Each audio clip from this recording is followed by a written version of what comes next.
ভাইরে ভাই! বাঙালি কিন্তু জাতে মাতাল, তালে ঠিক। দাড়িপাল্লার মিছিল যতই বড় হোক না কেন, জান্নাতের টিকিট যতই বিক্রি হোক না কেন, ভোট কিন্তু জায়গা মতোই পড়েছে। বাংলাদেশের মানুষ কখনো দেশবিরোধী যুদ্ধাপরাধীর হাতে এই দেশ তুলে দেবে না। এটা আবারও প্রমাণিত হয়ে গেল। ওই যে জান্নাতের টিকিট বিক্রি করা দাড়িপাল্লার কথা বলতেছি। ভাইরে ভাই! কি যে টেনশনে ছিলাম। এক তো জামাইয়ের নির্বাচনের ডিউটি মানে আমার জামাই সরকারি চাকরি করে সেই সূত্রে তার প্রত্যেক বছর নির্বাচনের ডিউটি পড়ে। আর এখন তো নির্বাচনের ডিউটি দিয়ে একটা লাইফ রিস্ক হয়ে দাঁড়াইছে। আর দ্বিতীয়ত ফেসবুকে মানে ১২ তারিখ আইসে মানে ১২ তারিখের কথাই বলতেছি। ১১ তারিখ থেকে আমার মনটা খুব খারাপ ছিল।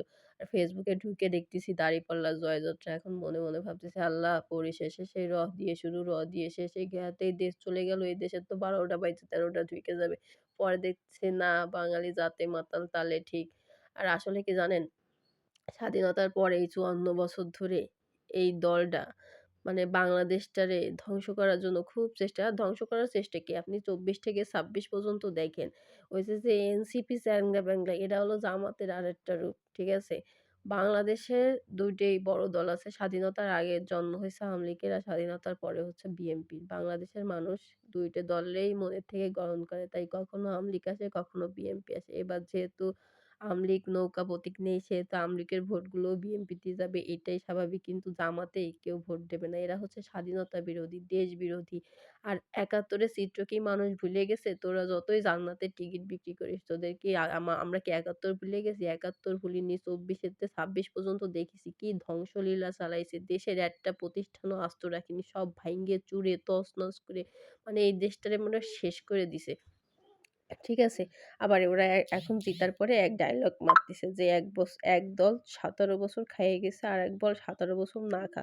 আরে তোরা তো ভাই জন্ম লগ্ন থেকেই না খায়। বাংলাদেশের জন্ম হইছে ৫৪ বছর। তোরা তো ৫৪ বছর ধরে না খা। তোরা যদি ক্ষমতায় আসতি সে দেশের মাটিও তো থাকতো না।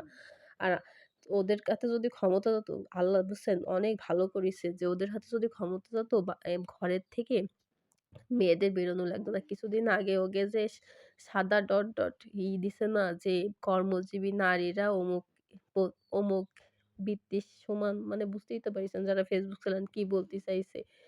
এই বলিছে ক্ষমতায় আসার আগে মেয়েদের এই বলিছে যদি ওরা ক্ষমতায় আসতো তাইলে কি হইতো? আমি তো ফার্স্ট এ ভাইবেই নিছিলাম যে ওরা মনে হয় ক্ষমতায় এসে গেছে। ভাবলাম কি শেষ এইবার কোনো জাতীয় সঙ্গীত পরিবর্তন হবে, পতাকার ডিজাইন পরিবর্তন করবে।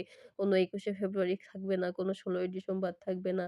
মানে বাংলাদেশের অস্তিত্বটাই থাকবে না। আমার ধারণা জামাত যদি ক্ষমতায় আসতো বাংলাদেশের নামটাও পরিবর্তন করে দিত। আল্লাহ যে কি রহমত, অশেষ রহমত করিছে বুঝছেন? যে জামাত ক্ষমতায় আসেনি। মনে, মনে আল্লাহর কাছে শুকরিয়া জানাচ্ছি যে, "আল্লাহ তুমি যেইটা করিছো ভালো করিছো।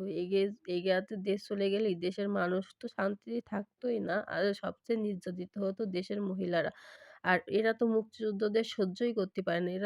এদের হচ্ছে মুক্তিযুদ্ধ হচ্ছে শত্রু। আর আল্লাহর বিজয়। আমার সবচেয়ে শান্তি লাগছে ফজলুল হকের বিজয় মানে জয়টা দেখে। উনি অনেক ভোটে জয়লাভ করেছে। আর উনি হচ্ছেন একজন মুক্তিযোদ্ধা।